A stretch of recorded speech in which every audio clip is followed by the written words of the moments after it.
Thanks for tuning into this episode of the Human Performance Outliers podcast with Zach Bitter.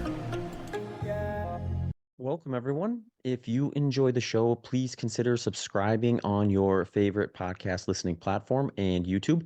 You can also now check out the full video episode on X. Please also consider sharing your favorite episodes and leaving a review on your favorite platform. If you tag me or send me a screenshot, I will enter you in a monthly raffle for a free consultation with me.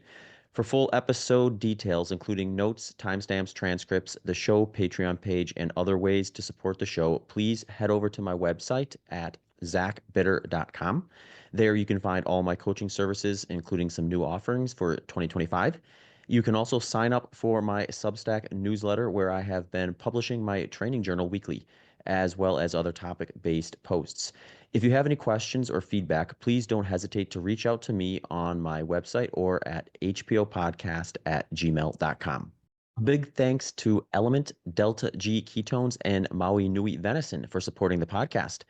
A full description of how I use these products can be found at the end of the episode. Discounts, promotions, and details can also be found in the show notes and at the end of the episode. All right, Brady, welcome back to the show. And I did check after last time. This is number 4. Okay, so awesome. That makes... three prior appearances, but this one's new because this time we're diving into shoes. Yeah, for sure. Something, a new topic, kind of different than what we usually talk about, which is the science. I'm sure we'll talk training, maybe a bit of science today, but yeah, shoe reviews, getting into something new. I'm excited. Yeah, I think it'll be fun. And it's been a fun process so far. I mean, we're not new to running shoes, but we're both new to taking a more of a thorough approach like this. So the first round, it's just been kind of like shoes coming in from all sorts of different directions and trying to get the right setup so that eventually we have access to early releases and things like that. So I think building off this episode will be fun in the future when we can sort of pick and choose timings and things like that a little bit more. So for here, I think we can touch on some stuff. I know we talked a little bit about I've had a ton of experience with Altra, so I can cover some of their stuff just without having to do any homework. And then the ones that we got that are both kind of new to us, which were some of those Mizuno shoes, the Puma Deviate Nitro Elites, then the Mount to Coast shoes, and then the Xero HFS IIs. Were kind of the ones that I put the most mileage on for this round. And then we've got a huge stock of stuff coming up too that are kind of interesting from shoes that I didn't even know were on the market when they reached out to me, like the High-Low. I don't know if you've seen anything about them. They're new, but they've got just one model. But I played around with that shoe a little bit, but that's to future episode, obviously. Some New Balance stuff coming up.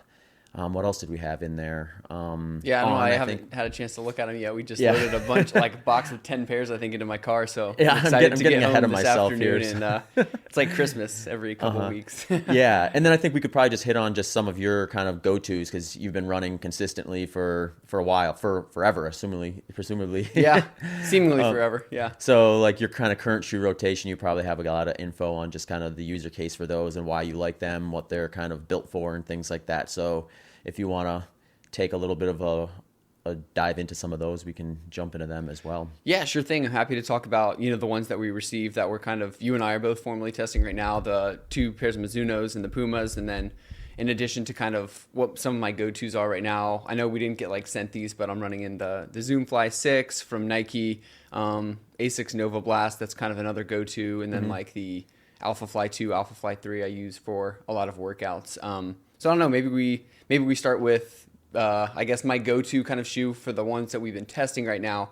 The Mizuno Neo Zen is one that I have really been loving a lot. I would consider this one like everyday trainer type of thing. I mean, it really has been serving a purpose for kind of any run that I want to do. I think the only thing that I haven't put it through right now is like a long run of 20 miles or so, but just given how it performs on a medium long run, 14, 15, I would, posit that it would hold up quite longer. And I'm sure you've done some long stuff in it, but I would consider it like a super trainer. There's no plate in it. It's just the foam, but it feels very responsive. It's pretty thick. It's got a decent amount of cushion on it, but very responsive. So if I'm doing, say, like a medium long up tempo run, even an easy run, I've done a lot of recovery runs in there, doubles, easy doubles. That's kind of like, I'm going to use this, whatever the run is going to be that day, my go-to daily trainer. That's kind of been one of those in my rotation right now. And I think actually this is the first time ever in my life that, you said I've been running forever, but I think the first time I've ever ran in a Mizuno shoe. Yeah. And I know these are a bit different though, because they typically have their Wave Rider line and stuff. And so I never had a chance to try those, but it seems like Mizuno kind of went a different direction with the Neo Zen, something different than maybe some of their older shoes. But yeah, first time in a Mizuno, I was very impressed. The way that it fits too, I mean, it fits like a sock. You don't really feel like, I think it's just a single basically piece of fabric on the top that is fitting there. So it fits very well, super comfortable, probably one of the more comfortable shoes I've ever worn. Didn't have any issues like right out of the box. Sometimes you get the, either on your Achilles tendon or like in the front of your foot, you get the little aches and stuff, or it like digs into your skin, but nothing with this one. So I love the fit. I've been putting that through again. Yeah. Like just pulling that out and doing it on my easy daily training runs, or if I want to go a little bit up tempo. I haven't done any workouts in it lately, but like that 6 minute per mile pace, which is kind of like a upper end of zone 2-ish kind of right now. It's like perfect for that. So that's kind of my ideal use case for my go-to daily trainer for that one. Yeah. Mizuno as a brand has surprised me. If you had told me like a few months ago, all right, you're going to pivot from exclusivity with Altra and start doing shoe reviews, what brand is going to be the one that is just like going after it? I would have never picked Mizuno. Yeah, totally. But between the Wave Rebellion and the Neo Zen, I think they really are putting together a pretty cool set of shoes. The Neo Zen, I always cringe when I see a brand say like, oh, this is sort of a shoe that does it all. Because I'm like, okay, that thing's going to suck at everything. Or maybe not suck at everything, but it's going to be like just okay at everything. And then you're going to kind of have like, yeah, if you need one shoe and that's all you're going to have, then those type of shoes may be the reality. But, a lot of people nowadays are kind of getting some variety and also recognizing their shoes tend to last longer when they have kind of a rotation versus just beating up the same pair for a variety of different things all the time. So it can even be cost savings to have multiple shoes. But the Neo Zen, I didn't really feel like they stepped out of line with that marketing push because it sort of does really, really well from easy up to what I would call like maybe a session shoe. So like even like a workout. I've done everything in it other than race, and that's probably where I would draw the line. Not because I don't think it'd be an okay racing shoe. I think it probably outperforms some racing shoes out there, but the racing shoe market now is so sophisticated, you're just going to find faster shoes, including ones on their own lineup. But the thing I like about that shoe was, like you said, that upper, it's just kind of like a knit sock fit. So you do want to get the sizing right on that one, I think. I think if you get like half a size too big even, it can get maybe a little sloppy because it's a little stretchier. Or if you have like a really low, maybe someone with a moderate to larger volume foot wouldn't have this issue at all. But if someone has a more narrow foot, I think if they go into that one and they're like a half size off, they may feel like it's a little sloppy or they have to like really ratchet down those laces. So I did find like getting the lace right made that shoe a little bit better on my foot. I do like, coming out of foot shape toe box, I did like what they did with their foot shape. It was, or their toe box. It was a little roomier than some of the other models I've been in the past that don't have that foot shape design. It had my only criticism, I think, with the toe box was, and this is kind of the reality of most shoes, is they have like on that inside, it always kind of rolls in. And if it rolls in just right, I can kind of feel the fabric just touching my toe. And it's not probably a performance thing. I probably just notice it because I'm not used to that versus it becoming something you just ignore because it's not rubbing. It's not like putting a pressure point or anything like that. But it's just like, it'd be like if I was like walking and someone had like a finger on my shoulder. It wouldn't be like doing anything negative to me, but I would know that finger was there. And I noticed that when I didn't have the lacing right. When I get the lacing right, I hardly notice that at all. But yeah, I mean, that foam just bounces nicely. It does, definitely. I found that it was the perfect balance between being way too soft and like way too kind of rigid. I like honestly, it was somewhere like in between. Hard to kind of describe it, but it was they got something right with that for sure. Yeah, this is a shoe that I picked to do like a durability test for, which is something I want to do with like every time we get like a new round of shoes, pick one that is going to work well for me in training so that I can actually justify putting that many miles on it and just take it till it breaks and just see like, okay, what did this one get out of it? And one thing I've been doing with that one, because I'm up to about 300 miles in it now. So it's getting to that, what I call like entrench point of what you should expect out of a shoe. I think most brands are going to probably target like 300 to 500 miles. And so I'm getting up to that kind of entry point where you're probably going to start seeing some signs of wear.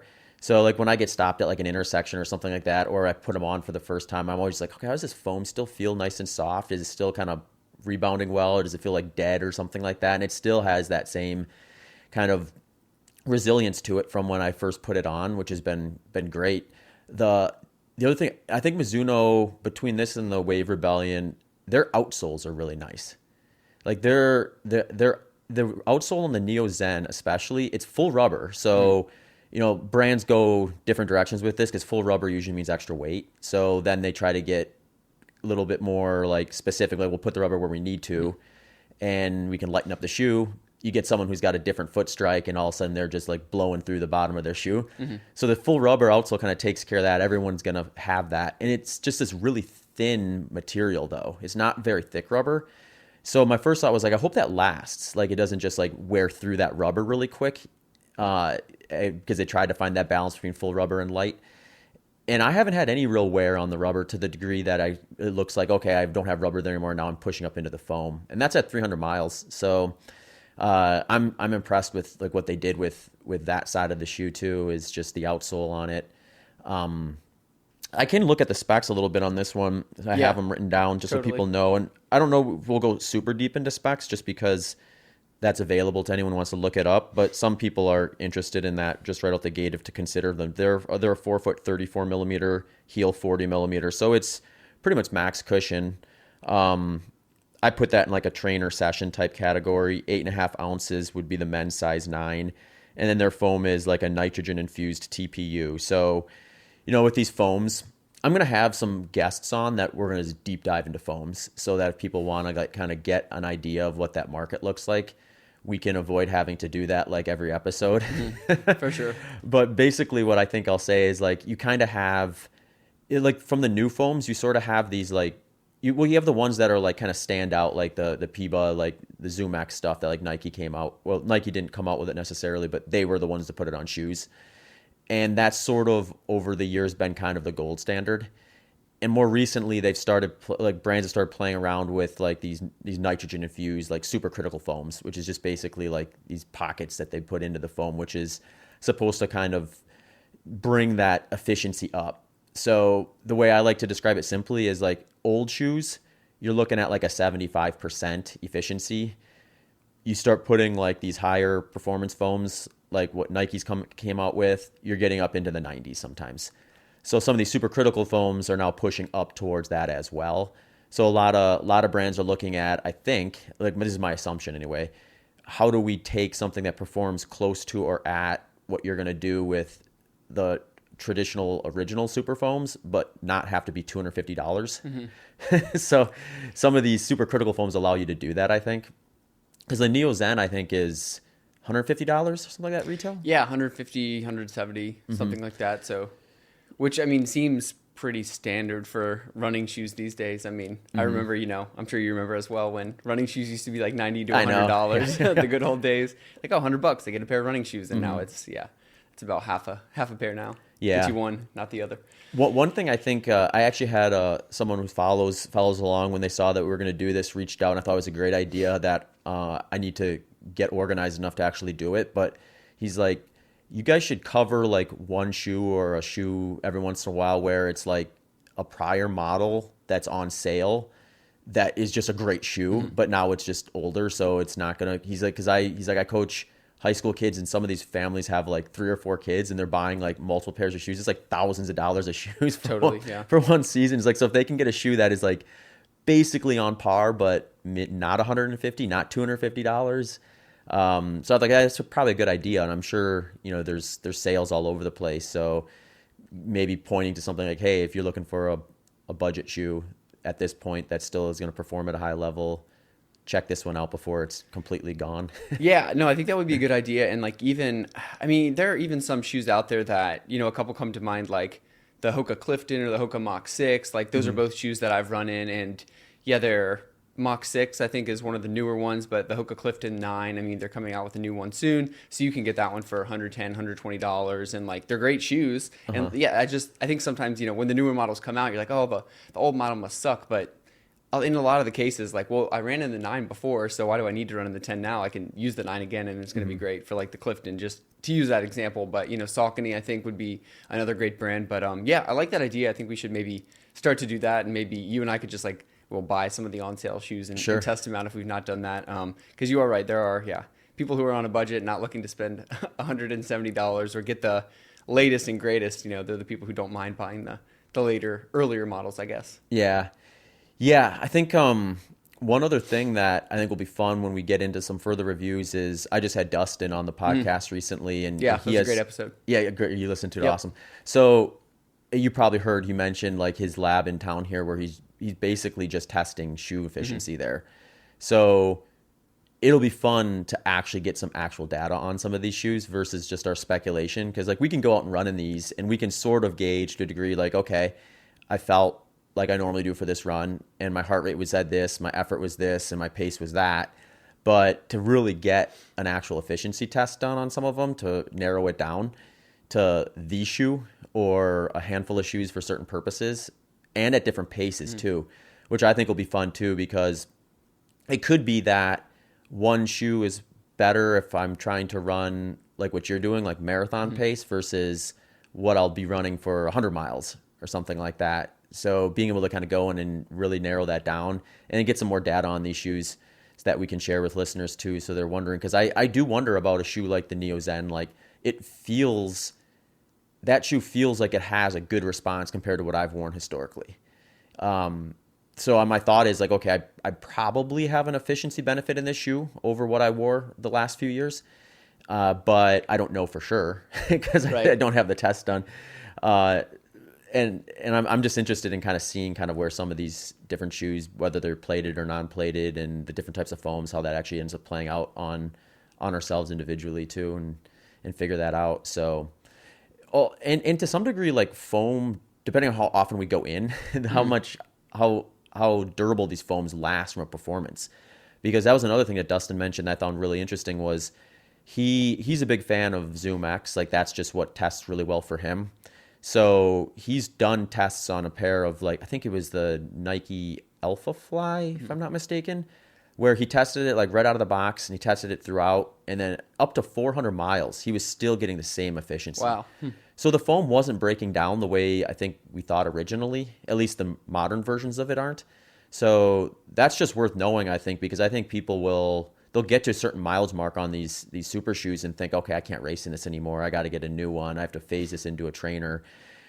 If his data is accurate, then maybe you don't. Maybe you can take your Alpha Fly to 400 miles and put 8 marathons on it. Yeah, I'd love to get that data too, because something similar I experienced with, I have a pair of the Alpha Fly 2, and I kind of retired them around 150 miles from racing. So that's, like, I don't know, 4 or 5 marathons and a couple halves in there I ran in them, but I've still been using them for training, and I still feel that I'm getting that response, even though they look, if you just looked at them from the side, it's, squeezed down and there's some wear and tear on them. But I'd be curious to, test a shoe, like he said, right out of the box. He was getting like the 4%, I think, benefit with the Alpha Fly, and then, race a couple, marathons in it, see if it's still performing. And because like you said, if you have the data, then no need to buy one every 150 to 200 miles. You can double the life of it, save yourself a little bit of money. Well, and Dustin, I could just picture him like he's got a race in 2 days. Well, I'm like, I have this old pair of shoes. I'll test it real quick to see if it's actually efficient still. I know. Or not. I wish I had a laboratory in my basement where I could just go down every day and test. Yeah, it's funny stuff. One other thing I'll add about the Neo Zen, and we can move on unless you got other stuff you want to talk about it, is since that upper, it's not a very supportive shoe. Like, it's going to let your foot do what it wants to do, which has its pros and cons. I think you want to know that. I think that's good for getting some like articulation in your foot muscles, your lower leg, and things like that. But I did notice after wearing that a few times, like I was a little more sore kind of in the lower, like in the feet and the ankles.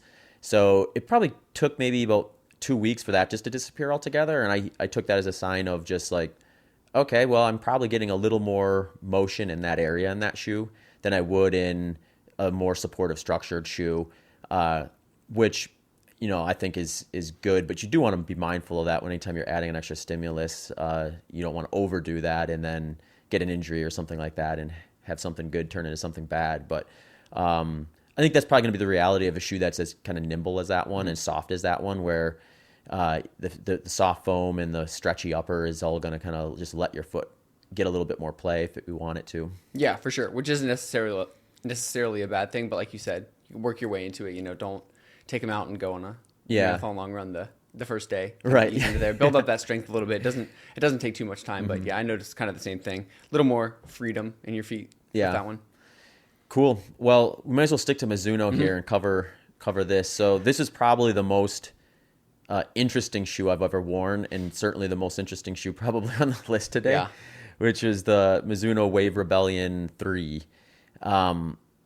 This shoe, it was funny. I was looking at this, just the specs on it, and on their website they have it listed as like a 40 millimeter to, I want to say like 34. I think it's 36. It's got they advertise it as a 4 millimeter offset.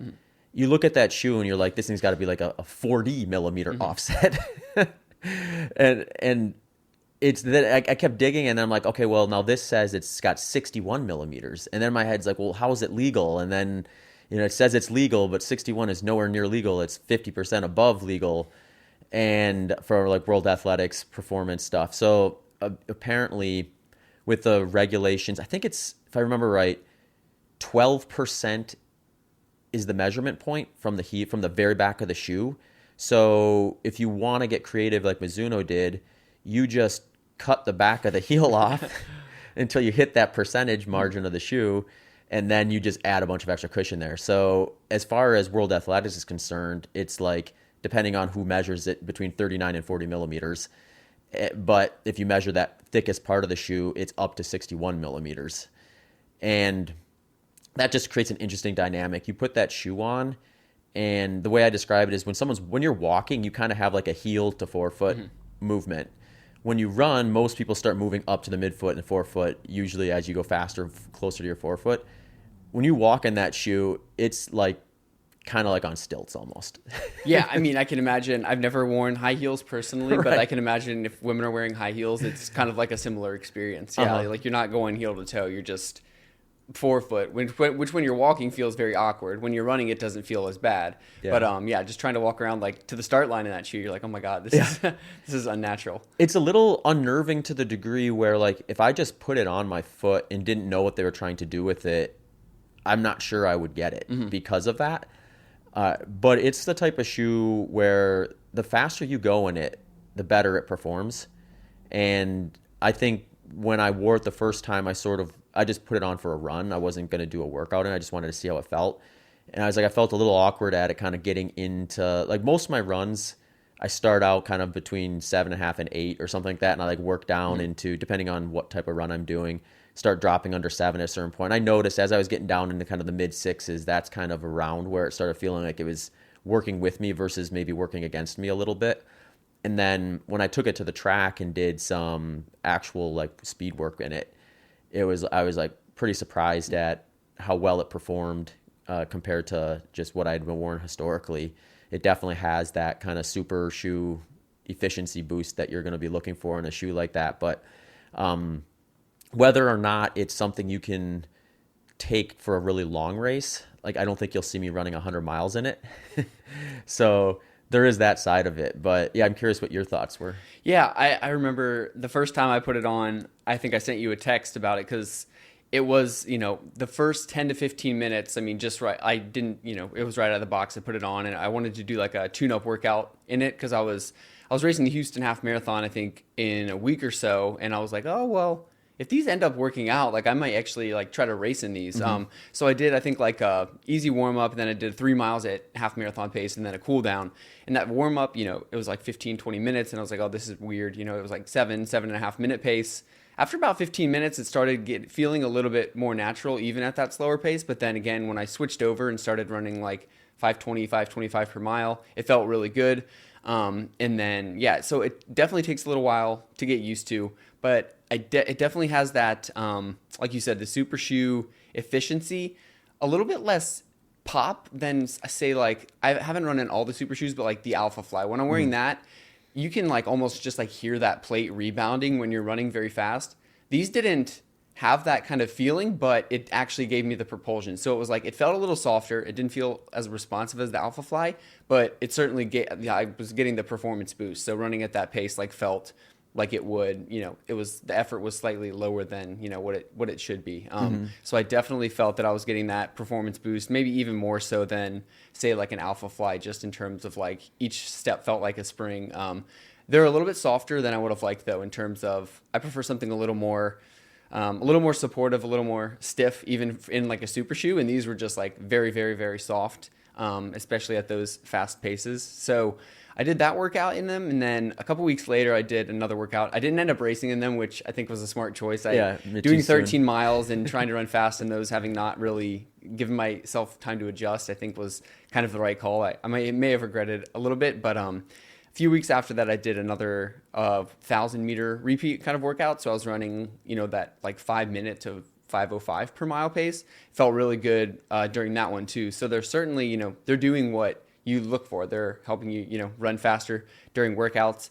The biggest thing for me, which almost would prevent me from saying these are kind of part of my racing or workout arsenal, is just the instability. I mean, they're, especially at the ankles, like just very unstable. I mean, when you're running straight, it tends to be fine. You said you did your track kind of long run workout in them, but when I was turning, I was doing a little loop in my neighborhood and just turning even pretty wide turns and just getting a lot of instability, especially kind of my weak point is like my right. I'm a little bit less strong on that side. So just my ankle and even looking down, just caving in on every stride. And it didn't feel any soreness or pain afterwards, but it just did feel a little bit unstable. And I almost felt like it held me back a little bit from pushing harder, because I didn't want to felt like my ankles were just going to kind of crumple in. But other than that, I mean, a great shoe. It was very comfortable.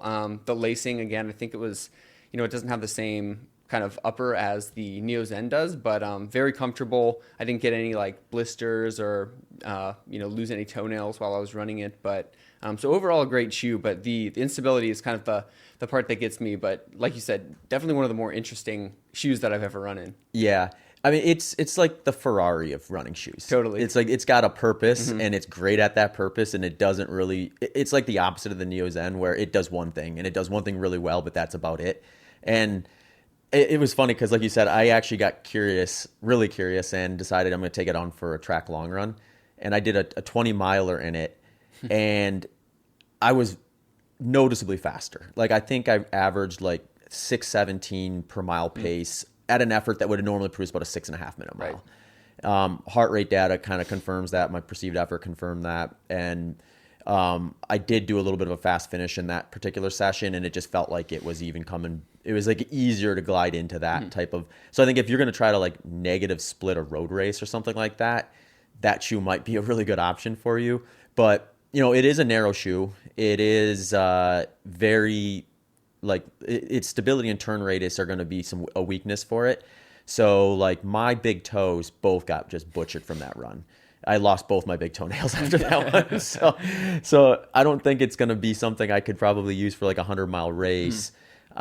Maybe a marathon, if I really used it enough to get comfortable in it, and the course was such that I was comfortable, that I wasn't like a bunch of hairpin turns and things like that. One thing that does save it a little bit on turning, because one thing I noticed, because I used it in some track workouts too, and kind of this 1K loop that I got kind of nearby the house. And I did notice that as you start getting more comfortable in the shoe, just from using it more, you feel a little more comfortable like getting aggressive with the turning, even though it feels like a little less like comfortable to do it at first. And part of that, I think, is the outsole on this one, I think, is also top notch. I think they nailed the outsole on it from just a grip and a durability standpoint. It kind of has like these little, like almost like rubber knobs, And on the track surface, it just kind of like grips it really nicely. So I felt like when I would really get up to speed, as long as I just trusted my ability to lean into it, I felt okay doing it that way. I might have been working my ankles really hard though. It's hard to know like where the failure point would be if I just kept going to failure, because I try not to do workouts to failure. Races I do. So that's the hard sell always, is like if you're going to take a race to failure and your workouts aren't, there's going to be some guesswork as to what's going to fail and what shoe product too. But yeah, I think that one is something where great for maybe short endurance races, probably less turning. I think it probably performs really well on wet surfaces with that outsole. Maybe not sharp turn wet surfaces, but generally speaking, I think it's an interesting shoe. I'll be curious what they do. There's one thing I wonder, because that shoe weighed, I think it was 7.7 ounces. And when you look at like super shoe weights, like the top tier ones, they're usually dipping down into like the mid 6 ounces. And I think some of the upcoming ones are even getting under that now. I want to say, isn't the Alpha Fly 4 going to be like under 6 ounces? I think so. I think they said it was their lightest ever. I just saw a post from Nike or somebody the other day, but yeah, it was maybe mid 5, low 5 ounces.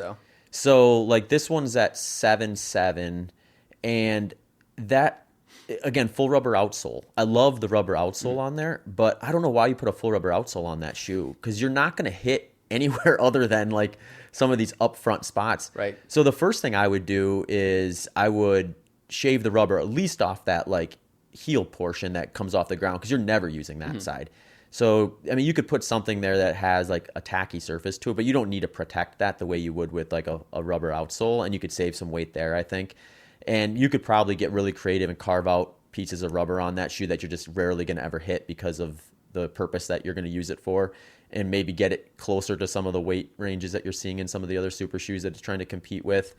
I really wish you could take that shoe with that 61 millimeter bulb there and test to see, okay, how am my efficiency with this at like race pace, and then have that same shoe but maybe 50 millimeters. Because if you get the same efficiency there, you can save more weight by, instead of having that 61 millimeter spot, 50 now.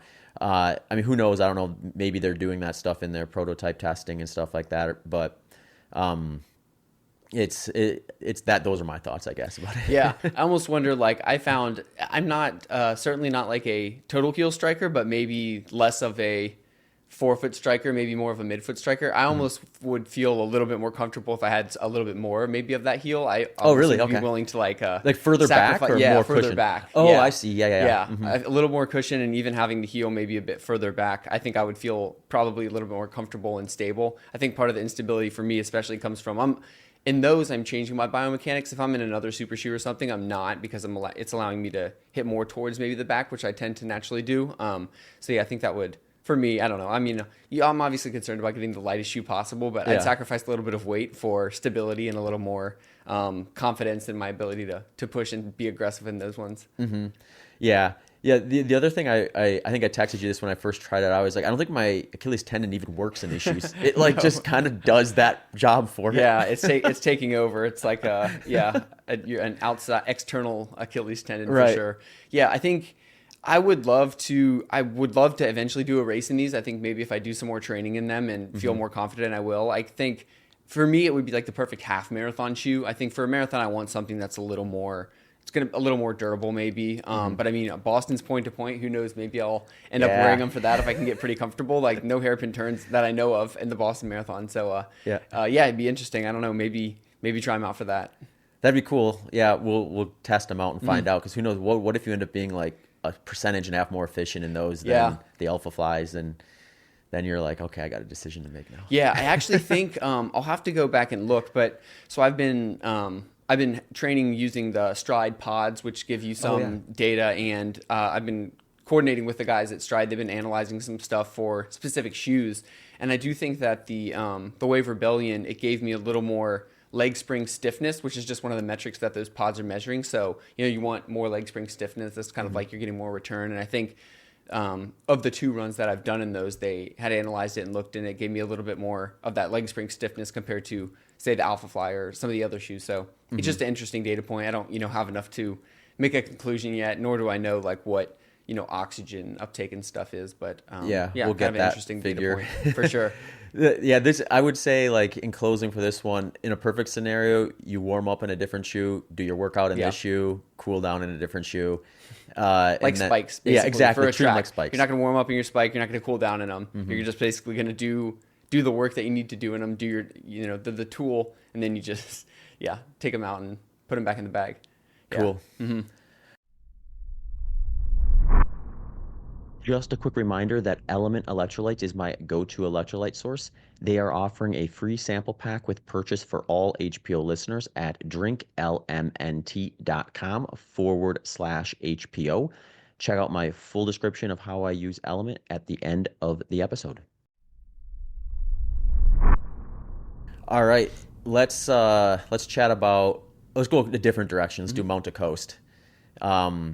This brand is interesting to me because it was sort of born in ultra running, and they've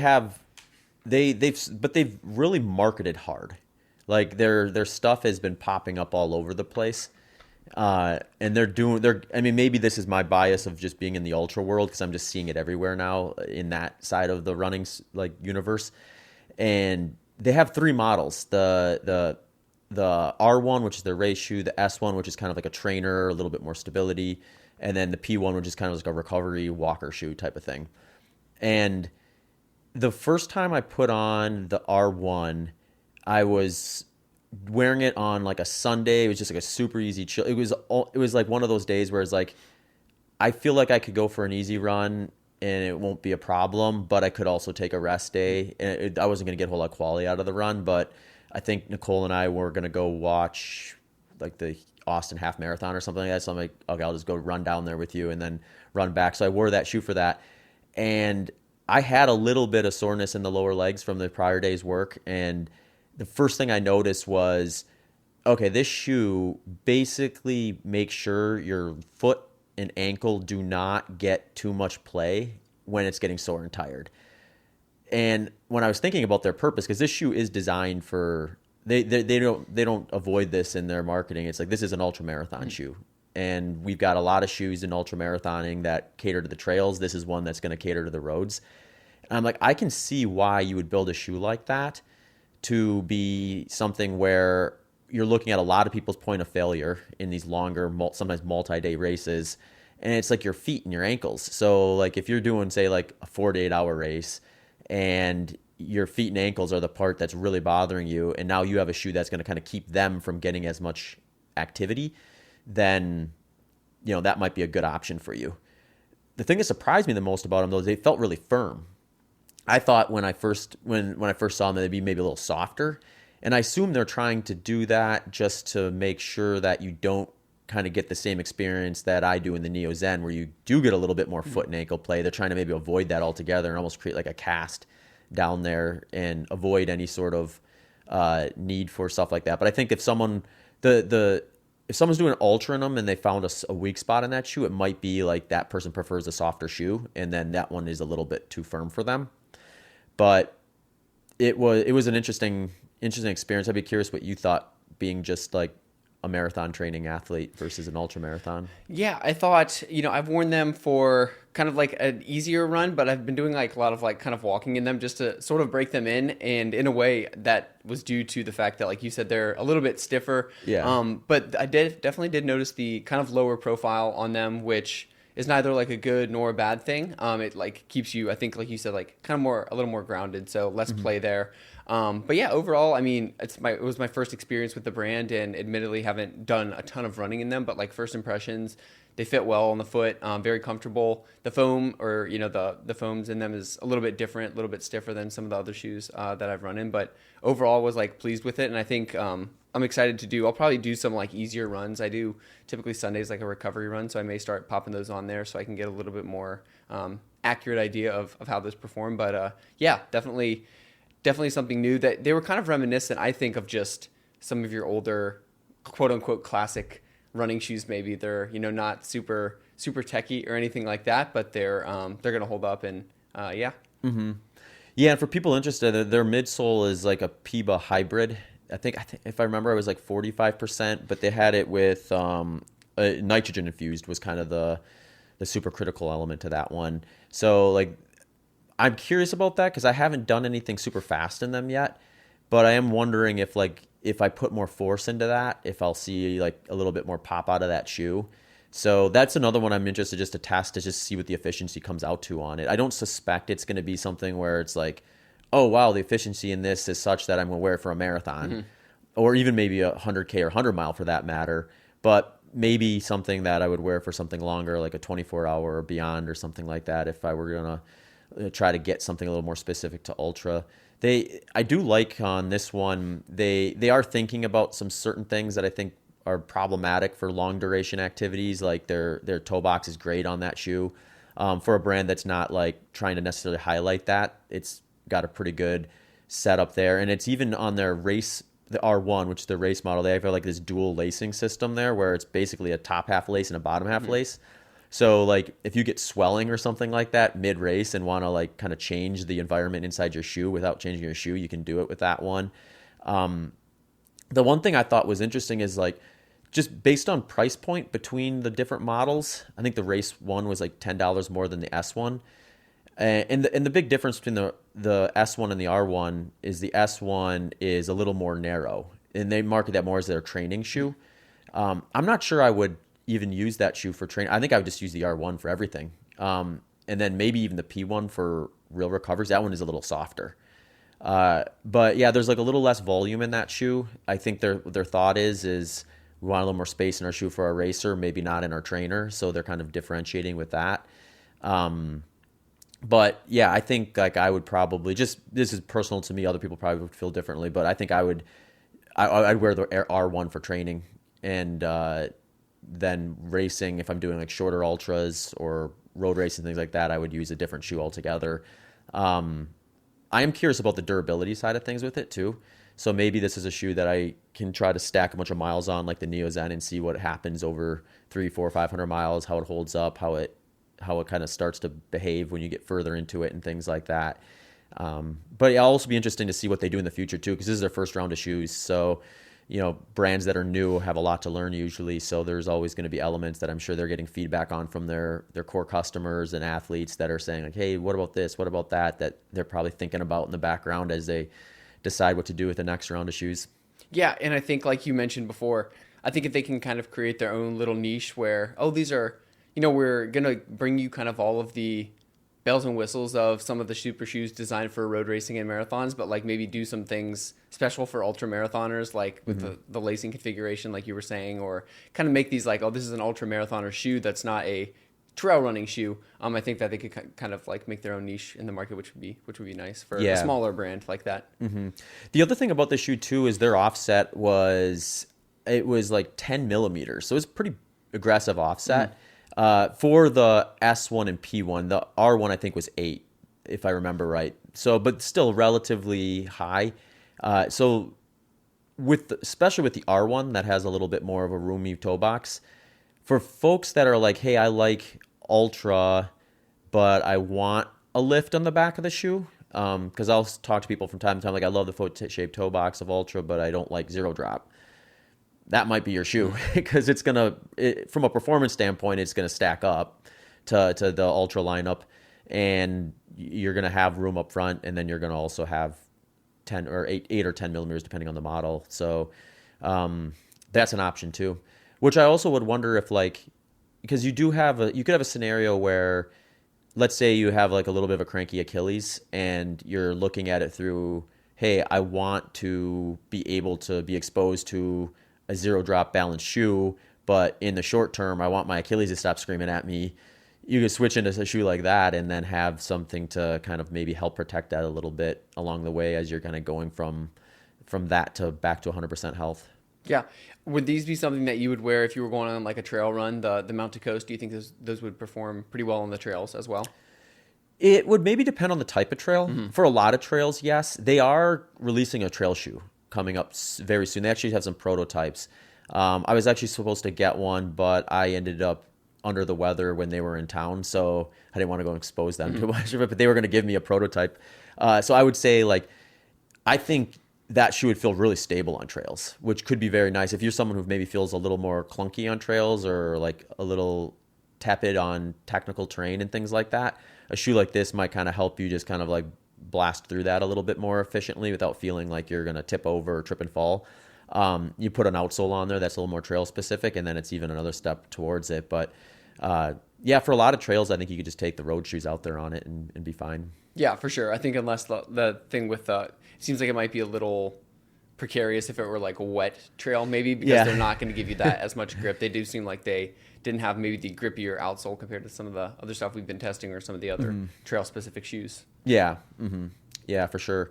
So yeah, interesting brand. I'll be curious what they do in the future. I'm going to play around with their R1 a little bit more. So maybe on a future episode, if I put more miles on it and try for more use cases and then get some efficiency data on it, we can share some more about that one down the road.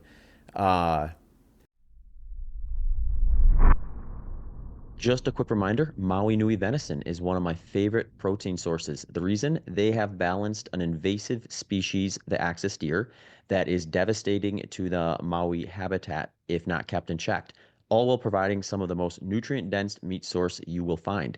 Check out my full description of how I use Maui Nui venison at the end of the episode. Yeah, so we did Mizuno, Mount to Coast. With Puma, maybe? Puma, yeah, that's right. Puma? Yeah, so we did one Puma shoe for this review, the Deviate Nitro Elite, or the Deviate Nitro Elite 3. It's these names are getting so long, and they all are like Elite Pro or Rebellion or Rebel, and they add, I think, because Puma has like a Deviate 3, but then they have a Deviate Nitro Elite 3. Elite 3, and then, so you got to keep them straight. I saw a post the other day. I'm like, okay, which one do I have? Because they're all Deviate something, but yeah, we have the Deviate Nitro Elite 3, which I believe is like their it's a road racing shoe, as opposed to like a trainer. Yep. Yeah. And they kind of have two racing shoes right now that sort of stand out a little bit. It's that and the Fast R, and we'll be doing the Fast R in the future. That shoe's actually going to be updating soon, so hopefully it'll be the update. This shoe I thought was interesting because they sort of is maybe a little bit of a disruptor shoe, or at least it attempted to be, because they use like an ATPU midsole foam, which is, I think, first to market. I don't think any other brands use that particular like blend in a shoe. And I mean, you get all sorts of claims around these different things about how, this is going to be the most efficient shoe, or we tested in 11, did this and that and the other thing.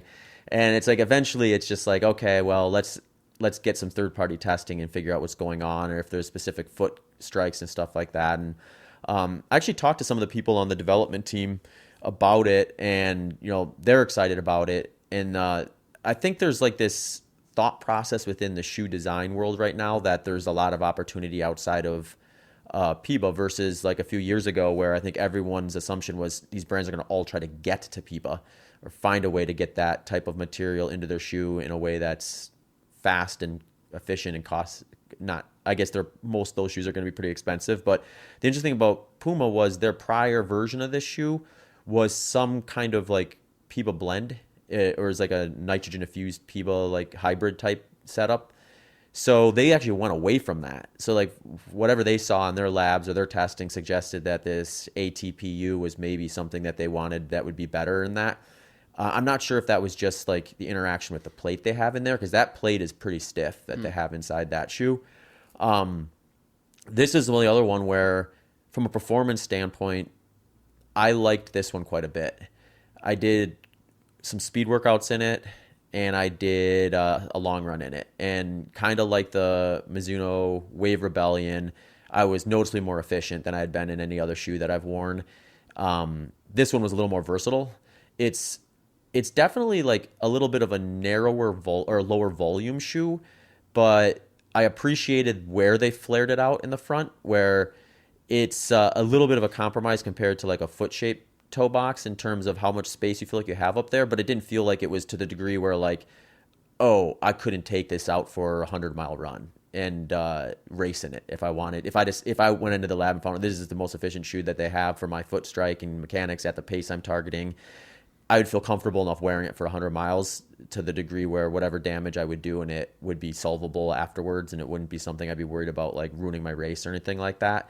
So I'm excited to kind of see where they go with it, because it's a little more stable of a super shoe from my experience. And I think that might be why like it's gotten a lot of attention with like the high rocks folks, like the people doing those high rocks competitions where they're doing essentially 8 1 kilometer intervals amongst a bunch of like agility type stuff. They're wearing that shoe a lot, and I don't know, maybe that's because they sponsor it, or I don't know what, that might be a chicken or egg thing. I don't know, like did a bunch of people start wearing it for high rocks and then Puma's like, hey, there's an opportunity here, and then started sponsoring it, or it was Puma sponsored high rocks, now all the athletes are using it because of that. But I think like when I first saw that, I was like, huh, that's interesting, because I would think that sort of type of a competition would require a little bit more support and structure from your footwear. You might not be able to get away with like at least some of the traditional super shoes. But this one felt like I had a little bit more control on my foot with it, plus the little bit of propulsion from that. But another one I'm really curious about what the actual efficiency data comes out to when we go into the lab with it. Yeah, this one actually ended up being one of my favorite like kind of super shoes that I've worn in a while. I also actually have the Fast R that I've been training in for probably a couple months, doing like workouts in, because they sent me a pair a while back. They're very similar. The Fast R is a little bit softer and I would say like a little bit more aggressive. It has like this exposed, it's a funky looking shoe. It has like this exposed plate like basically on it. But I love the Fast R. And this one performs similar in terms of a very, very kind of stiff but responsive, which I liked a lot. I've done it several workouts in it. I even did like a treadmill workout in it. Felt very good during that. I took it outside and did kind of a medium long workout, done a few tempo runs in it. Performs very well.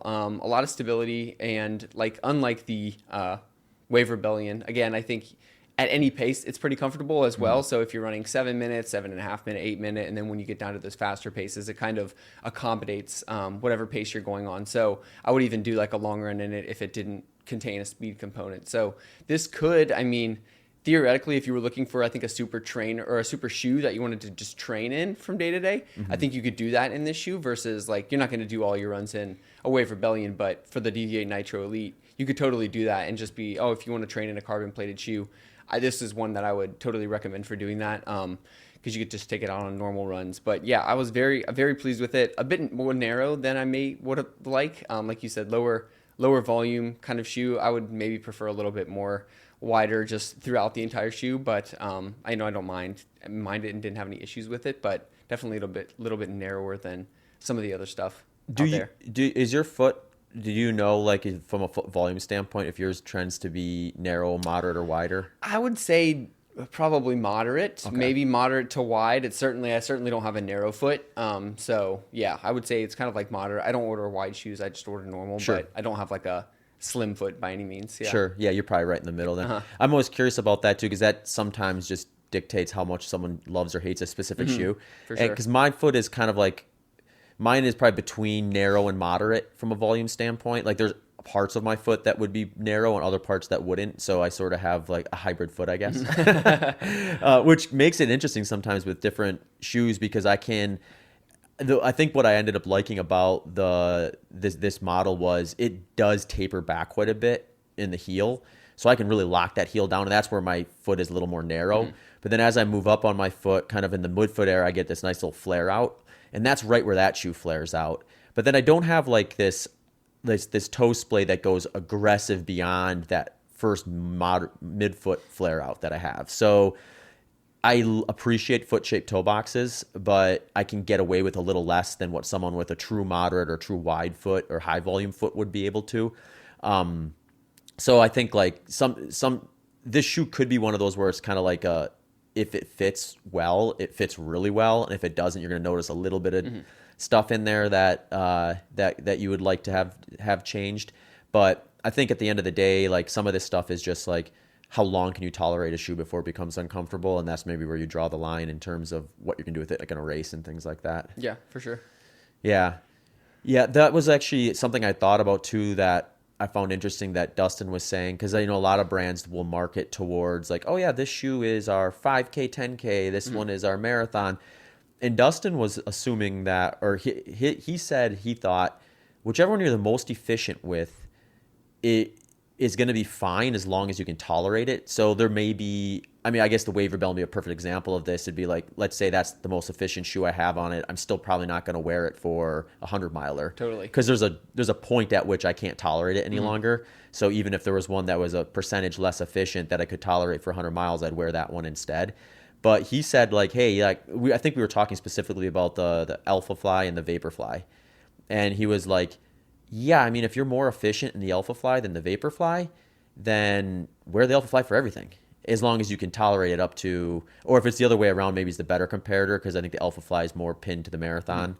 So if like someone was in the Vaporfly and they're like, oh, I'm just better in the Vaporfly, efficiency-wise, they don't need to switch to the Alpha Fly unless for some reason by going up to the marathon, the Vaporfly no longer feels good on their foot. Yeah, no, that totally makes sense. I think, and with the Nitro, I think that was one where I could feel comfortable in that probably at any distance. I did see something the other day where they were basically putting in order like what they were tailored towards. They put the faster like up at the half marathon to marathon distance. The Nitro was like a 5K, 10K half marathon, and then I don't know what their much shorter shoe was. I actually thought it was the opposite, and then I started looking at them. I'm like, oh, it makes sense. The faster has a little bit more kind of like cushion in that heel or whatever. But I think that makes a lot of sense to. Yeah, you run in what is most efficient, but if it's not comfortable, and that's why I think for the Wave Rebellion, I said I'd probably take that up to a half marathon, maybe max. I don't think I could tolerate it much more at this point. So yeah, I think when people are thinking about, whether it's from our recommendations about what types of races to use these in, do some training runs and add various distances and to see what, you might be more efficient in this one, but if you're not. If you're going to get blisters or be uncomfortable in it or too unstable, then that efficiency might be counterproductive at some threshold that you need to identify. Mm-hmm. I'm trying to remember. I've got them all listed here. What the opposite of that shoe was? I think it's a 40 millimeter heel, 32 forefoot. So like when we're looking at the reason I find this stuff worth mentioning, just because one, some people care about the offset. I think more importantly, when we're getting into the performance realm, is typically more cushion is going to suggest better performance. So like if you want like some kind of basic like just descriptors to kind of head you in the right direction without testing, I find like a lot of times looking for like the foams that are up to that regulation standard, because they're putting the premium foams on as much as they can. So they're sort of dialing in within that framework that World Athletics like set out for them. So this one kind of falls into that too, where you could tell they were thinking about that. They were like, okay, we're going to try to get as much of this foam in as we can. And, 40 and 32 is a pretty kind of industry standard type of a setup, I think, for something like that. Yeah.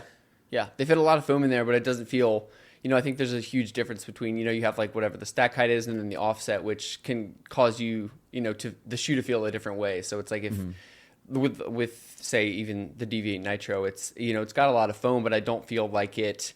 In some of these shoes, if the heel to toe is like super aggressive or something, I feel my heel like hitting first almost. Like when it would be fun to bring them in maybe next time, but I have a pair of the Alpha Fly 2s, and those have, a very aggressive, like big old heel built up on those.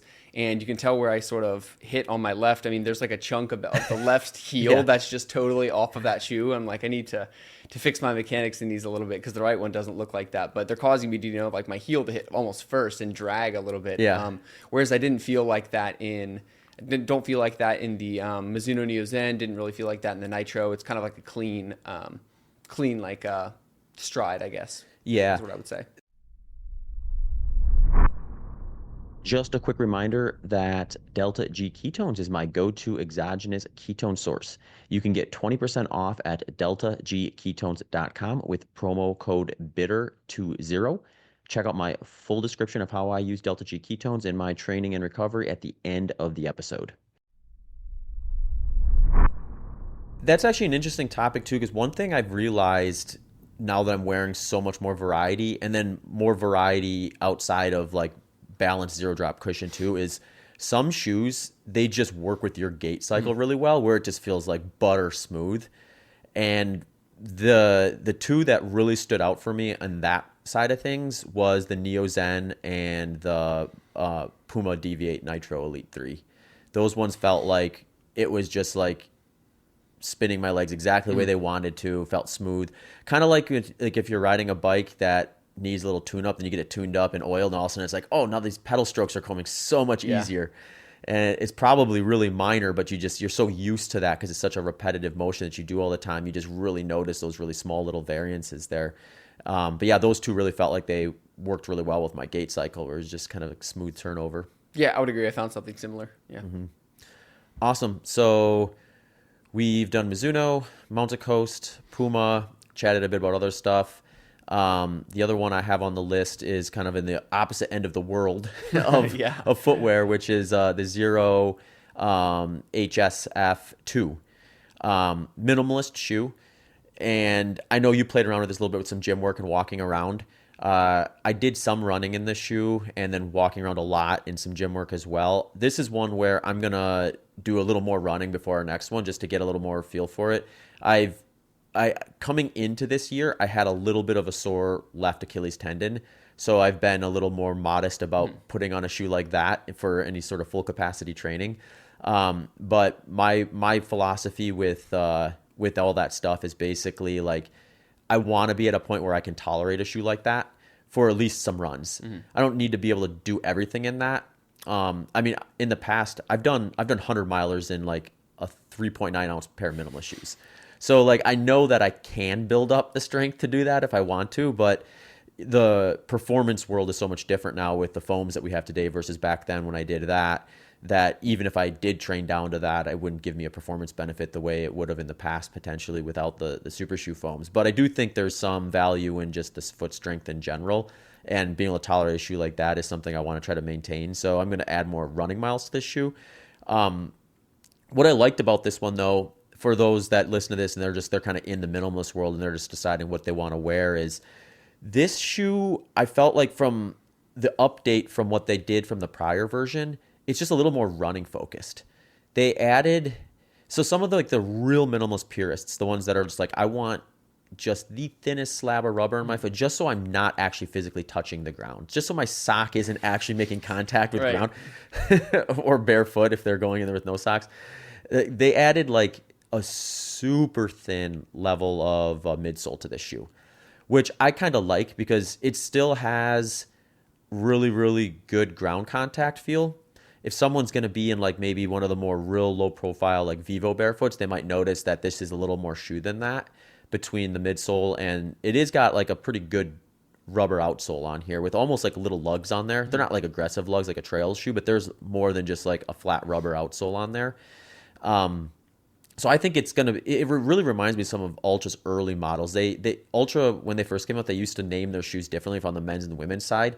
So they had this pair of shoes, like it was one of their very first models called the Adam and Eve. Oh. And this shoe reminds me of that, actually. It was like pretty much in the minimalist world, natural foot shape toe box, real good ground feel, but not quite as minimal as you can get. So if I were like a minimalist purist, I would say this is probably like the most structured shoe that I would wear within that framework, which for me, and I think most people running that aren't in that world could maybe look at that as like, this is a good shoe to get if I want to start training that. If I want to start like maybe adding a few like low profile firm shoe runs per week or something like that, and also have a good walk around shoe or gym shoe that they can kind of use in conjunction with that. This shoe is probably a good one for that.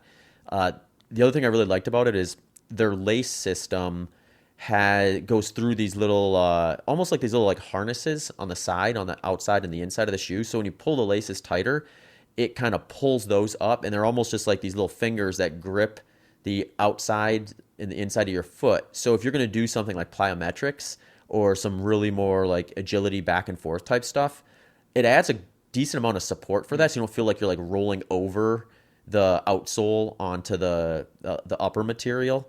And I kind of like that ability to kind of like loosen that if you don't want it, but then tighten it if you do. So like if I'm just walking around, I don't want that. I just want it to feel nice and like just basically like I'm walking barefoot if I can.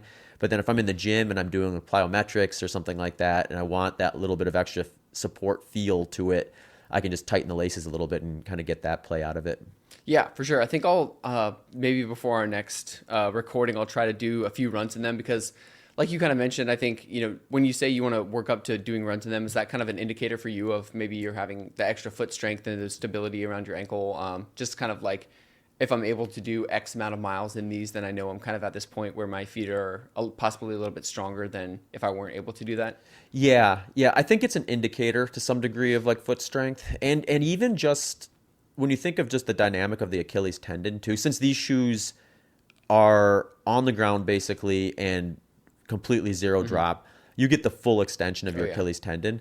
So, like, I'll say something maybe a little controversial, where it's like when people complain about zero drop, I think I think especially when it's like I guess if I take it like holistically, I would say like I think you should be able to run in a pair of shoes like this if everything is really dialed in. And if you can't, I don't think that's the shoe's fault. I think that just means, hey, there's something that maybe you could improve a little bit, whether that be full range of motion from your Achilles tendon or just the ability to tolerate the firmness of your foot having to take on that level of lack of support or lack of cushion, I guess I should say. And if someone wants to do like a test to kind of see like how it feels differently between like the way your foot muscles work in a shoe like this or in barefoot versus like a shoe, is like go out on like a track or a controlled surface where you kind of know what's coming up ahead of you, so you don't like step on something sharp, and just kind of like go on the straightaway and accelerate and then slow down gradually. When you slow down barefoot, even if you have a pair of like natural shoes on, so I would do this. I would go out the track. I'd put on the Escalante Racers, which isn't anywhere near a minimalist shoe, but it's very much a natural shoe, a little bit lower profile compared to the rest of Ultra's lineup. And I would do that in that shoe, and then I would do it completely barefoot. And even without that Escalante Racer versus barefoot, I could just really feel my foot muscle or legs just activate more aggressively. So, I mean, to what degree? The argument here is like we have these tools that make you not need to do that. So who cares? Right. Right. If you're never going to need to do that, then why train yourself to be able to do that? But yeah, I don't know if that's I'm not sure that's a great argument. Yeah. It feels like the way I look at it is like I want my body to be able to tolerate harsh conditions so that if it's exposed to something it wasn't supposed to be exposed to, I don't get hurt from it. And there's going to be a balance there because, I mean, we've talked about this in the past too. If I do everything in that shoe, then it's going to be harder running in certain areas of my body. And if I'm only in that, I probably just won't run as many miles. Whereas I put on some of these premium foams, now maybe I can run extra 15, 20 miles a week. And what does that do to my fitness versus just having really strong lower legs compared to what I would have otherwise? And I think this is where like the balance can be found there, where like, all right, if I'm doing my strength work, if I'm wearing something like the Xero shoe for a few runs here and there, and just making sure that that's something I can make strong enough, then I'm probably far enough that I'm not going to have any like huge weaknesses to the degree where they get exposed on race day. But it's also not going to take off the performance element of these super shoes off the table, or the ability to maybe get a few extra miles in a week because of the super shoe foam technology and things like that. Yeah, it makes you almost feel a little bit less guilty about wearing super shoes for every run. I'm like, I'm going to wear super shoes for every run, but then make sure to do some barefoot running too, so that I can like balance the scales a little bit. It's like eating your broccoli after eating a bunch of like Oreos and stuff. Yeah, I'll have a salad. It's all good. Yeah, a little bit in that way. But no, I think there's the big debate about should you do a lot of your training or all of your training in super shoes? I certainly don't think you should do all of it in the super shoes, but I've changed my mind a lot recently on, I used to only just use them once a week just for workouts, but I'm like, well, okay, like you just said, if it lets me run, which I believe it is right now, an extra 15 to 20 miles a week, I think the strength I'm gaining from that and the fitness I'm gaining from that is kind of offsetting the extra boost that the super shoes are giving me that's not requiring me to work as hard. But again, I think that everybody should kind of work in. I have one or two shoes that aren't, nothing, there no plate in them, no anything like the Asics and some of the other shoes where I'm going to run in these a couple times per week. And it does feel different. So you're like, oh, I need to kind of keep my body like running in these so I can at least feel the ground and work these muscles that don't get necessarily stressed as much in the super shoes. Mm-hmm. Yeah. It's interesting. I'm excited. Vivo's going to send us some shoes too, so we'll probably have a lower version of that if you want Yeah. to go even more aggressive. I think it's going to be fun just to cover a wide range of different stuff and just see what that world's doing out there, and build some shoe quivers that kind of have a wide variety of stuff in it, and figure out what works for what. Totally. Yeah. I think that with the Zeros, something I'm going to try to maybe integrate now is what I think when I was in high school and college, I used to do a lot of like once or twice a week, I'd basically do some barefoot running. We'd go on the turf and Sure. we'd do 1 or 2 miles after our main run, or maybe just do some barefoot strides. I think that's something I would like to bring back and maybe, do my main run, switch into my barefoot shoes, and then have a nice little kind of 90-second hill incline outside my house that I can do like maybe hill sprints on Sure. or something. So put them on for that. I think, just think of these things as like a tool. And then you mentioned I've been using them in the gym. Basically, anytime I have a gym day, a strength workout day, I'm wearing those, and it feels great because I don't like going sockless or barefoot at the gym. I just feel it's a public gym. Like, I don't know. I feel weird doing that. Not that anybody cares, but putting those on, I think it's great. And it's I do all my gym stuff in those. If I'm taking the dog for a walk, I wear those. So just a way to, get some grounding and, Yeah. I guess if you want to call it that, but feel the ground when you're walking and get my feet out of these kind of more cushioned types of shoes that I'm wearing most of the time. Mm-hmm. Well, and I was thinking about that earlier at the end of last year too, when I had Courtney Conley come on and she was talking about like natural footwear and like toe splay and all that stuff. And I was curious because I was like, well, I mean, I run a lot, but from a percentage of my actual day standpoint, it's pretty low. Mm-hmm. So my thought was like, what if I'm wearing like a Xero shoe or just completely barefoot, wearing like toe spacers and things like that a lot outside of the running?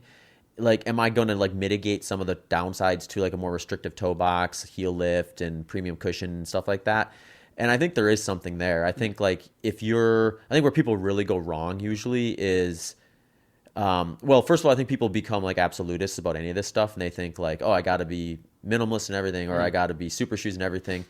But what I think sometimes what happens is they'll wear like some of these more restrictive performance shoes, and then they'll slide right into something that's also restrictive, or worse yet, maybe like a dress shoe that's like super narrow and high lift, and it's like an extreme version without any of the cushion. Right. Go to work all day. You're in that shoe for 10 hours. Uh-huh. Yeah. I think that's where the damage is really done. I agree. I would find it hard to believe that even if you're running, the max you can in a day, maybe 3 to 4 hours, that's 10-15% of your day is spent running. Okay, the other 85 to 90% of your day, you're out of them, you're using toe spacers, you're doing all these things to like counteract that. It's similar to like sitting. I mean, it's like, yeah, sitting all day isn't good. If you exercise in the morning, that's good, but you like get up and walk around, you're just like, you're changing these movement patterns to not get, do one thing at once. So it applies to a lot of other things in life than just shoes. But I totally agree. I don't think even if you're wearing the most constrained and cushioned shoe, like you can do things to sort of offset that in the rest of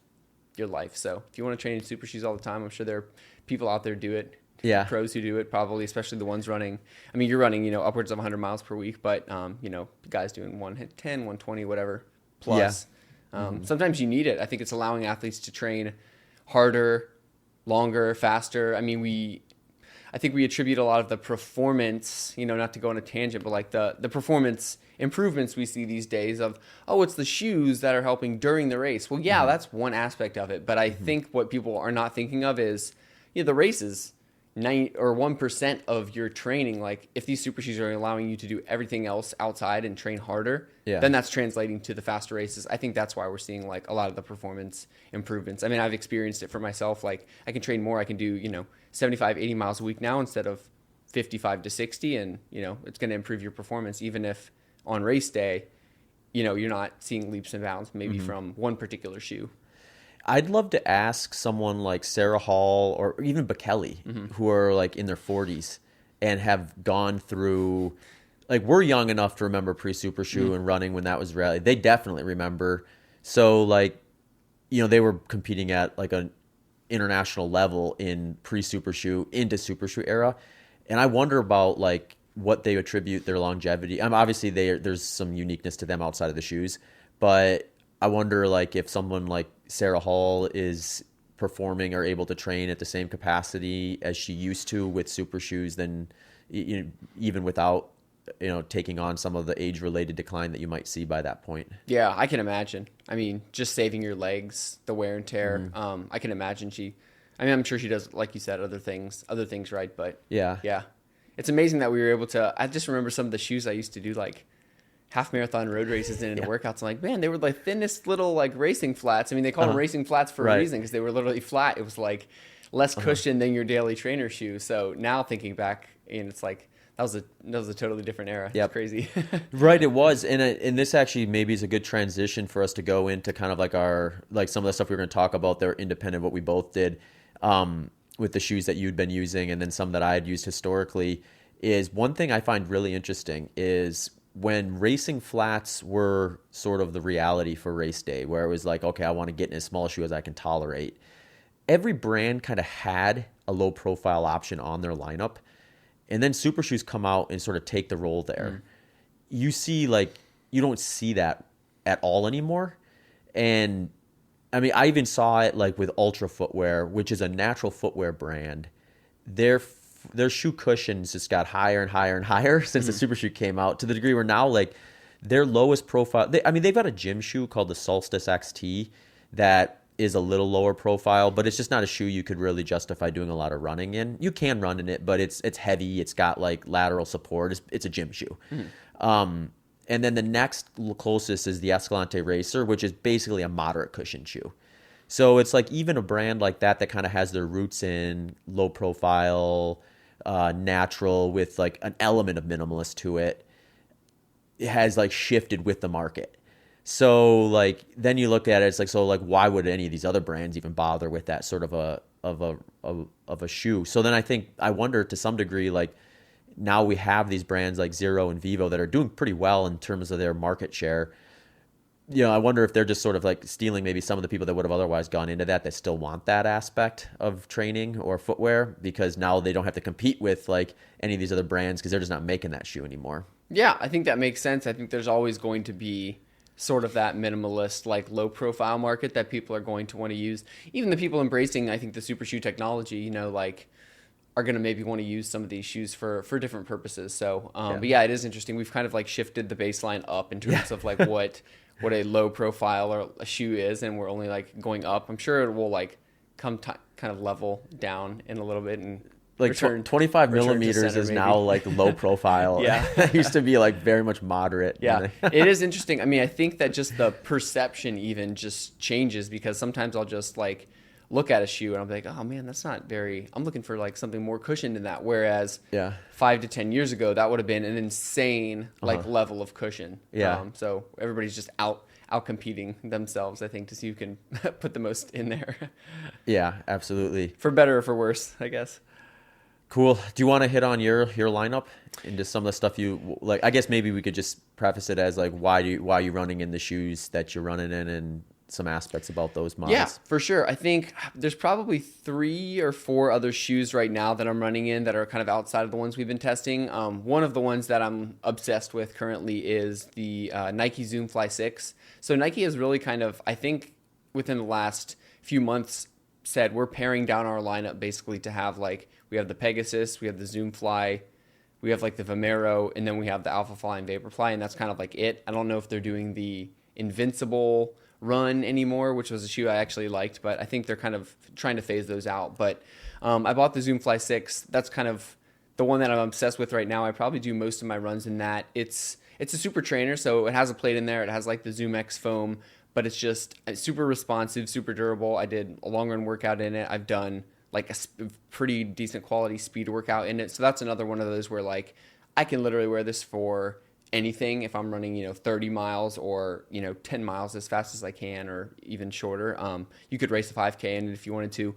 Definitely really in love with that shoe, so much so as I almost bought like a second pair of them. So that's part of the lineup. Asics Nova Blast, that's one where I kind of keep in my arsenal as like a no frills, like this is my trainer for an easy run if I don't want a super shoes, anything with a plate. I know they have a Nova Blast 5 now, but I haven't tried that one out. So that one's part of the lineup. Hoka is a brand I like a lot. I have the Hoka Mach X, but again, the first version of that, so not the second one. So I'm kind of still a model behind on all of those, but that's similar to the Zoom Fly 6. Daily trainer, can kind of wear it for anything. Medium, long run shoe is typically what it ends up being. And then what I do all of my racing in and sort of the workouts is the Alpha Fly. That's kind of been my go-to since I started wearing them. So the Alpha Fly 2, and then I'm in the 3 right now. I'll probably buy another pair of the 3s when they go on sale since they're releasing the 4 now. But that's kind of my go-to shoe. It's very comfortable. And I found it. I haven't, granted tried all of the different super shoes, but that's part of the lineup there. So kind of rotating between those 4 and then the 3 that we've been sent. It's kind of what has been part of my rotation. And now I have like 8 to 10 more pairs to try out when I go home in the next few weeks for our reviews. Yeah. Awesome. Yeah. Right now if I had to like pick what I would use for what purpose out of what we've been using, I think I would go Puma Deviate Nitro Elite 3 for race and like work. I mean, I might phase in the Wave Rebellion for some workouts just for fun from time to time, but I think I would probably start pivoting towards Puma Deviate just because if I'm going to race and I'm going to want to be doing some quality work in it too, just to match those things up a little bit. And then Neo Zen, I think I would use as like my trainer, and then maybe even some kind of like workouts that are more in the moderate intensity, like some fast finish type sessions, maybe some like longer intervals or things like that. I would probably use Mount Coast R1 for some like recovery runs, and then Xero for strength-based footwork type things, which, I mean, that's the only one really that we have that would fit that category. So we'll see like what some of these other low-profile minimalist brands have for that too in the future. In terms of what I used to wear, like from a lineup standpoint, the shoe I was racing in prior was the Altra Vanish Carbon II. So that shoe was kind of Ultra's second round of, okay, we're entering the super shoe material type of world with it. And my experience with that shoe was it was a noticeable different from the first version. The first version was a lot firmer. This next one felt soft, kind of like what you expect from some of those premium foams sometimes, where it really squishes down. Has the plate in it. It fits like Ultra's profile of balanced Xero. So that one's like 36 millimeter heel, 36 forefoot. Foot shaped toe box, like real thin upper.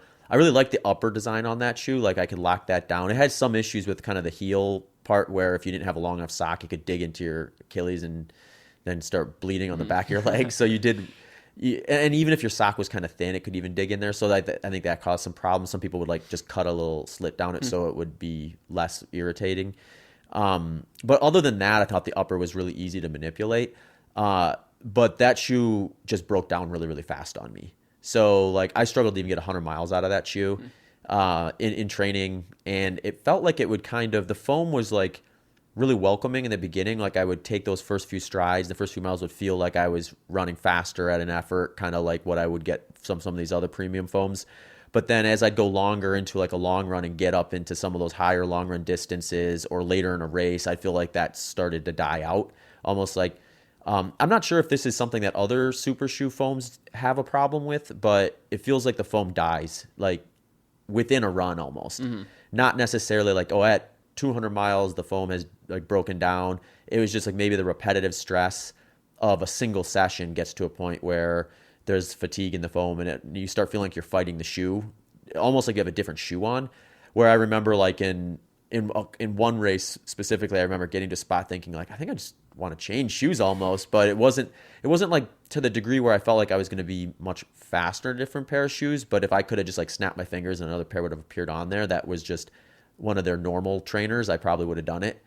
So I hope they can like get that side fixed, because like there's not a lot of shoes like that in the performance world where you get the foot shape balance cushion there. So there's an opportunity there, I think, for them if they can get the quality of it up to speed to where I think it works a little bit better. And I don't know where their efficiency. I might bring a pair of those in when we test with Dustin just to see. So, because I mean, I'm just assuming at some of this stuff, like these are all perceptions that I have from wearing it versus having like data of it. Like, oh yeah, it went from 4% efficiency to 1 all of a sudden at 30 miles. Like, what happened? so like I don't know for sure, but that's kind of where I find that shoe to be at the moment. I think there's some upgrades that could make it a better shoe. But I mean, I think with Ultra's lineup in general, if I could just like go in there and say like, this is how we're going to build this brand out going forward, I think I would just say like, the thing I like about that brand is their setup is they have like a really low volume foot of their design, moderate volume, and like higher volume. So they kind of have like these three different lasts that they build all their different models out of. And that's pretty accommodating for people who want foot shape, but also want to be able to make sure their foot fits in the shoe right. So they're not swimming around in it if they're a low volume shoe foot, or if they have a high volume foot, they don't feel like, yeah, this is foot shape, but I still feel like it's pinching me. So that's a really cool kind of framework. If it were me, what I would do is I would just take those three elements and I would just have like three models on the road side and three models on the trail side. And every model would have that different last aspect to it. So like rather than having like, oh, well, the Lone Peak has this last, the Riviera has that last, it would just be like, okay, this model has all three lasts. And there's only three of them. And those three are low profile, like almost minimalist type of shoe, moderate cushion, and max cushion. And I do the same thing on the trails. Yeah. And then I just sink premium material into those. I think a lot of the brands could kind of take note of that and do something similar. It's like a very clean presentation. Yeah. It's like, do you want, and again, I think that's what, I'm not sure, but like, I think that's what Nike's kind of trying to do. It's like, here's your racer, here's your super trainer, here's your daily trainer. Yeah. And then here's like kind of your max cushion trainer or something like that. So like, make it easy for me to choose. Don't have all these like 6-7 different models. It's like, do I want high, medium, or low? And then you'll get people who are like brand loyal, who are just going to like use all three of those for different training purposes, get the trail shoe. I kind of like that. It cleans things up, simplifies it a lot, gets rid of the paralysis by analysis aspect that you get when shoe shopping, which these days happens a lot. Yeah, and when you get into just like the footwear market too, where like these brands all have a team of reps that are going out and trying to sell these shoes to brick and mortar shops or online retailers and things like that, and that's a tough job to do because you have to educate the seller about how to move the shoe. So the more complexity you add to it, the more friction you have between getting the person, the revolving door of employees on like on the floor of like a Fleet Feet that are coming and going as their careers progress or as they enter a new area and things like that. You're just constantly trying to educate. So like having a real clean sheet like that, where it's like, here's the real focus, here's the models, and then boom, go with that. And I think it makes it so much easier. And when I think of like working at a shoe store, when it gets busy and you're just like trying to get a customer into the right shoe and things like that, the less complex my brand is or the easier it is to like say, oh, that person fits that person fits that, the more likely I'm going to be pulling that model from that brand when it gets busy and I'm kind of trying to make kind of more snappy decisions and things like that. Yeah, totally. It's like, let's have the wall. We have 3 tiers. We have your highest cushion ones at the top, in the middle, your medium, and then low profile at the bottom. I would enjoy that shopping experience. Yeah. Well, it is one of those things where I think one of the hopeful values of this podcast series is just like, there's so many shoes out there. It's like and then on top of it, now it is consequential in performance in terms of like which shoe you pick too. So it's like giving people some information about like what maybe is what these shoes do, what they don't do, and have like at least some more tools to consider when you're on there looking for what's going to be the next shoe you purchase. Yeah, I mean, I think what we're trying to do is like, because I'm sure you get this all the time, I certainly do. It's whether like somebody sending me a direct message or just like replying to something, oh, Brady, what shoes would you recommend? I mean, it's like, it's impossible. Before, I think maybe 5 to 10 years ago, you could say like, these are kind of the brands that are like leading the way, and these are some of the best or better shoes. Now, every single brand has something that you could wear. And so I'm like, I haven't tried every shoe out there. I'm like, you basically find a brand that you like and find something that fits. And then I'll provide you recommendations based on what I have run in. But I think, our goal with this is to like, we're not going to review every shoe in the world, but we're going to try to find some for any single category. We're going to tell you those. And if you're, interested in, then you can try those. And if they're not comfortable, if you don't like that brand, if you don't like Nike and I'm suggesting you buy Nike, then don't go buy it. But just helping people sift through the different shoes with the knowledge that, a lot of shoes are going to work for different people. There is certainly no best shoe out there. I mean, there's a best shoe for you. And, unless you're doing the efficiency testing and things that we're hopefully going to do, it's going to be impossible to figure that out. But I think that, having an idea of, oh, these 2 or 3 shoes can fit what I'm looking for, that's kind of what people want. But I mean, if you ask me what shoes are the best, I'll give you my thoughts, but just know that those are hardly all of the options that are available. But it's a fun question to ask. I'm like, I feel honored that people are, they taking care, my expertise, but it also is a lot of pressure because you're like, well, if I tell what you, if they hate it? if they hate the shoe, then I'm like, don't send me the bill for the shoe. It's not my fault. I mean, most places will let you take it back, but you go on the reviews like, this Brady Holmer guy told me this should be great and it sucked. I hate this shoe. Never take their advice again. So these are recommendations, not medical advice. Oh, that's funny. Awesome. Well, I'm excited to keep doing some of this stuff and get some more models on our feet and share with everyone what we think about them. So. Yeah, totally. And I know you've been posting kind of your training log, and I'm posting kind of my training for Boston. And if people are out there reading and you're reading my log, I pretty much post what shoe I wore for every single run. So if you're interested in that, you can find those. And I'm trying to get more insights from the Stride that I've been using and collaborating with them.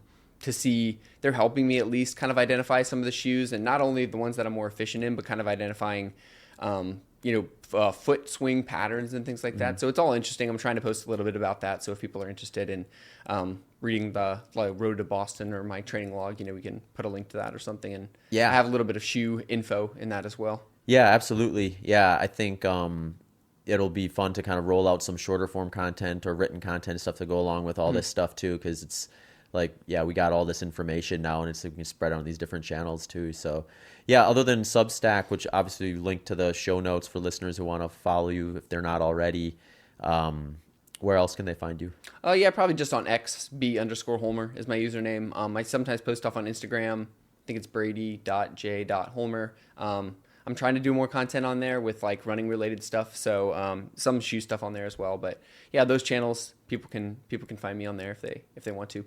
Cool. Awesome.